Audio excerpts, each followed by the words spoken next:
Fala aí, molecada. Quem tá falando aqui é o Felipe. Vamos fazer o meu deck de Pokémon TCG.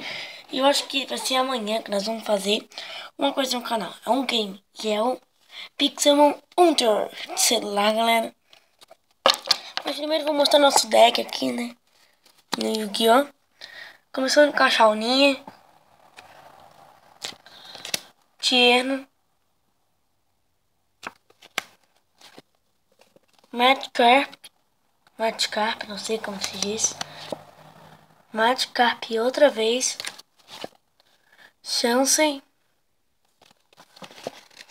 Energia tipo lutadora. Registro.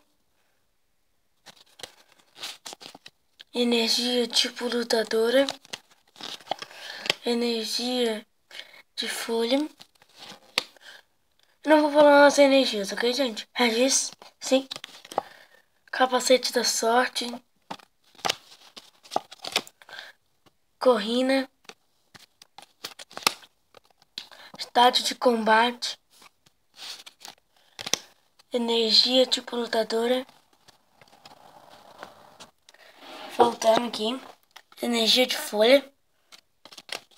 Não vou falar as energias, esqueci. Poção. Professor Sycamore.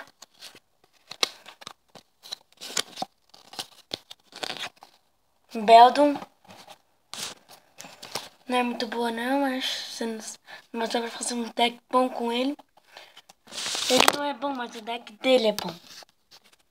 O deck do Metagross, com ele dá pra fazer vários decks, mas ele não é muito bom assim não. Gliscen. Não fosse eu tô falando, tá? Beldum de novo.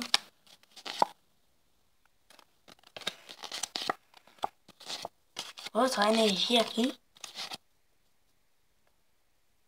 Ultra Ball. Corrina. Gyarados. Olha o Gyarados aí na parada. Dedenne. Esse Dedenne precisa de energia elétrica, então ele tem o colapso de energia, muito bom. Metang.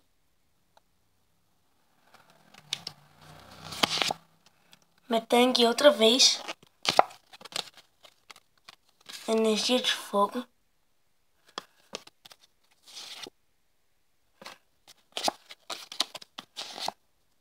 Machop.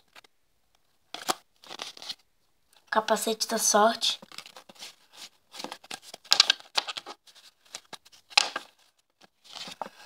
Machoke. Metagross. Muito forte. É a última evolução do Beldum. Alomomola. Alomomola, esqueci. Desculpa aí, galera. Errei. Meu Deus, quanta energia. Regirock. Metagross, muito bom. Com o deck dele, eu tenho um deck dele. Que eu mostrei assim, que o meu deck tá dentro daqui, que eu formei outro. Energia de água. Eu tenho só 4 energias de água, eu uso elas todas no Beldum. Me enganei no Gyarados. E no meu Blastoise X. É cara, fez um Hadouken, que doidão. Blastoise X, o Vará do deck. Charizard X, Charizard. E Blastoise X, galera. Esse foi meu deck. Bem misturadão, cheio de tipos de energias, cheio de tipos de Pokémon. Espero que vocês gostaram desse vídeo. Se gostaram desse vídeo, dá um like aí. Eu falei que eu vou fazer Pixelmon, talvez amanhã ou talvez outro dia. Se não puder amanhã, talvez faça outro dia. Mas nós vamos fazer Pixelmon Hunter sim. Nós vamos fazer pelo menos uns 40 episódios, eu acho. Então, galera, tchau!